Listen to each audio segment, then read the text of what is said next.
మిత్రులారికి జై శ్రీరామ్. మిత్రులారా, ఈ వీడియో చూసిన తర్వాత మీ మిత్రులకు అదేవిధంగా తోటి హిందూ బంధువులకు కూడా తప్పక షేర్ చేయండి. ఎందుకంటే మిత్రులారా, క్రైస్తవుల యొక్క దుర్మార్గాలు ఎంత స్థాయికి వెళ్ళాయో ఈ ఘటన అర్థం పడుతూ ఉంది. మిగతా ఈ సెక్యులర్ భావజాలంతో హిందువులకు కూడా ఒక విషయం అర్థం కావాలి. అందరి దేవుళ్ళు ఒకటే, అన్ని మతాలు ఒకటే, అన్ని ధర్మం ఒకటే, ఏ దేవుడైతే ఉంది, ఇవన్నీ మాట్లాడే వాళ్ళకు ఈ ఘటన కనువిప్పు కలగాలి. అందుకోసమే వీడియో షేర్ చేయమని చెప్తా ఉన్నాను. ఇక విషయానికి వస్తే, భద్రాద్రి కొత్తగూడెం జిల్లా మనుగురు మండలం అన్నారం గ్రామం లోపల గంట రాధ అనే ఒక హిందూ ఫ్యామిలీ ఆ యొక్క గ్రామంలో జీవిస్తూ ఉన్నారు. ఆ యొక్క గ్రామం లోపల కొన్నాళ్ళ క్రితం వచ్చినటువంటి క్రైస్తవులు ఒక్కొక్క కుటుంబము పూర్తిగా ఆ యొక్క గ్రామం లోపల దాదాపు 70 కుటుంబాలని క్రైస్తవులకు మార్చి ఈరోజు ఆ యొక్క గ్రామం లోపల మెజార్టీగా క్రైస్తవులుగా మారారు. ఇక హిందువుల కుటుంబాలు ఇప్పుడున్నది కేవలం అక్కడ 10 కుటుంబాలు మాత్రమే. ఇక ఈ క్రైస్తవుల యొక్క ఆగడాలు అక్కడ మితిమీరిపోతూ ఉన్నాయి. ఈ గంట రాధ అనే కుటుంబం కూడా నిజంగా కూడా హిందుత్వం పట్ల, హిందూ ధర్మం పట్ల ఒక బాధ్యతగా వారి యొక్క ధర్మాన్ని కాపాడడమే కాకుండా ఇంకా ఈమె యొక్క అనాథల స్త్రీలు, మహిళలు, బాలికలు ఎవరైతే ఉంటారో వాళ్ళ యొక్క వివాహాలు కూడా 300 దాకా జరిపించింది యొక్క గంట రాధ.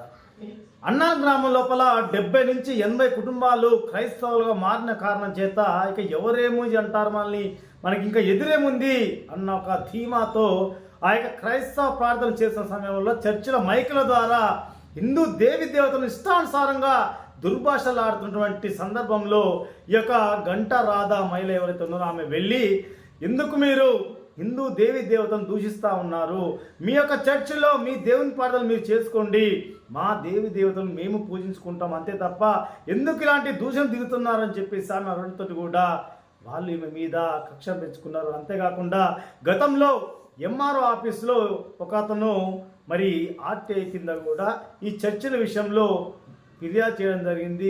ఆ విషయంలో కూడా రెవెన్యూ ఆఫీసర్ నుంచి వీళ్ళు కాల్ రావడంతో కూడా ఈమె ఎవరైతే గంట రాధ ఉన్నారో ఈమె మన చర్చిల విషయం లోపల ఈ రెవెన్యూ ఆఫీసులో ఫిర్యాదు చేసింది ఖచ్చితంగా అని ఈమె మీద పీకల్లోతు కక్ష సాధింపు చర్యలకు దిగారు. ఇక తక్షణమే ఆలస్యం చేయకుండా వెంటనే ఈ 70-80 కుటుంబాలను పిలిపించి చర్చి దగ్గర సమావేశం పెట్టి, మరి ఈ గంట రాధ ఇలా చేస్తూ ఉంది, మనం ప్రార్థన చేసుకుని ఇక్కడ చేస్తూ ఉంది, రెవెన్యూ ఆఫీసులో ఫిర్యాదు చేసింది ఈవిడ, కాబట్టి మనమంతా కలిసి మనము ఈ కుటుంబాన్ని వెలివేయాలి, రేపటి నుంచి కూడా ఎవరు కూడా వీళ్ళ ఇంటికి పాలకు వెళ్ళొద్దు, ఈ మీ కిరాణా షాప్ దగ్గరికి వస్తే వీళ్ళకు కిరాణా సామాన్లు ఇవ్వద్దు, వీరిని ఎవరు మందలించవద్దు, వీళ్ళ సహకారం ఎవరు కోరొద్దు, ఆమెకి ఎవరు సహకారం చేయొద్దని చెప్పేసి ఇక చర్చి దగ్గర వీళ్ళు డిక్లేర్ చేశారు, తీర్మానం చేశారు. ఇక తెల్లారి మార్నింగు ఆమె ఇంటి పక్కన ఆవిడని యథావిధిగా ఎప్పట్లాగే ఆమె పిలిస్తే ఆమె మాట్లాడకపోవడం ఈమెకు ఆశ్చర్యం అనిపించింది. అరే నిన్నటిదాకా మాట్లాడి ఎందుకు మాట్లాడతామని చెప్పేసి మళ్ళీ పలకరించే క్రమం లోపల కూడా ఆమె, మీరు మాతో మాట్లాడద్దు, మేము మీతో మాట్లాడము, మీతో మాట్లాడితే మమ్మల్ని కులంలోకి రానివ్వరట అని చెప్పేసి ఆమె చెప్పడంతో కూడా ఈమె అవాక్కైంది. అంతేకాకుండా ఈమె ఇంటికి రోజు పాలకు వచ్చి ఒక ఆవిడ కూడా రాకపోవడం, మరి ఆమె రోడ్డు పైన కలిసిన సందర్భంలో ఎందుకు పాలకు రావట్లేదని చెప్పేసి ఆమె కూడా మీ ఇంటికి పాలకు వస్తే మమ్మల్ని కులంలోకి రావద్దని చెప్పారు, మరి ప్రార్థనలకు రావద్దని చెప్పారని చెప్పేసి ఆమె చెప్పడం, కిరాణా షాప్ దగ్గరికి వెళ్తే ఆమె కూడా దయచేసి మా కిరాణా షాప్ దగ్గర రావద్దు, మేము కిరాణా సామాన్లు మీకు ఇవ్వము, మీరు మా షాప్ దగ్గర రావద్దని చెప్పేసి ఆమె చెప్పడంతో కూడా ఈమెకు ఎటు పాలుపోలేదు, ఎటు తోయక అసలు ఏం జరుగుతుందని చెప్పేసి ఒక ఆవిడని కనుక్కునే ప్రయత్నం చేస్తే ఆమె ఉన్నదంతా పూసగుచ్చినట్లు చర్చి దగ్గర జరిగిందంతా ఏమితో చెప్పడంతో ఈమె అవాక్కైపోయి ఏం చేయాలో తోయక కొంతమంది ప్రశ్నించడం జరిగింది. వాళ్ళందరూ కూడా ఇదే సమాధానం చెప్పడంతో కూడా ఇక ఈమె ఏం చేయాలో అర్థం కాలేదు. అంటే క్రైస్తవులు జనాభా పెరిగితే గ్రామంలో ఎంత ఘోరమైన పరిస్థితి ఉంటుందో మనము ఈ యొక్క సంఘటన బట్టి అర్థం చేసుకోవచ్చు. అంతేకాకుండా వీళ్ళ అన్నను కూడా తీసుకెళ్ళి బలవంతంగా చర్చిలో కూర్చోబెట్టి ప్రార్థనలు చేపిస్తూ ఉన్నారంటే వీళ్ళు ఆ యొక్క గ్రామాన్ని ఏం చేయదలుచుకున్నారు. అంతేకాకుండా తమ్ముడికి చర్చి లోపల పిలిచి మాట్లాడి మందు తాపిచ్చి మా చర్చి మీదకి వచ్చారని చెప్పి ఆ తమ్ముని మీద కూడా ఫిర్యాదు చేసి కేసు పెట్టించడం, ఇవన్నీ కూడా చూస్తూ ఉంటే ఎలాంటి కుట్రలు పన్నుతా ఉన్నారో ఈ యొక్క గంటరాధ గారి మీద అర్థమవుతా ఉంది. ఇవన్నీ కూడా కేవలం ఈమె కుటుంబము మతం మారని కారణం చేత, అదేవిధంగా మరి వారిని ప్రశ్నించిన కారణం చేత ఇవన్నీ కూడా కుట్రలు పన్నుతూ ఉన్నారు. హిందూ సమాజం అంతా ఈ ఘటనతో కళ్ళు తెరవాల్సిన అవసరం ఉంది. ఇలాంటి దుర్మార్గులని మరి అడ్డుకోవాల్సిన బాధ్యత ప్రతి ఒక్క హిందూ మీద ఉంది. ఆమెకు సపోర్ట్గా ప్రతి ఒక్క హిందూ కూడా తరలి వెళ్ళాల్సిన బాధ్యత ప్రతి ఒక్క హిందూ మీద ఉంది.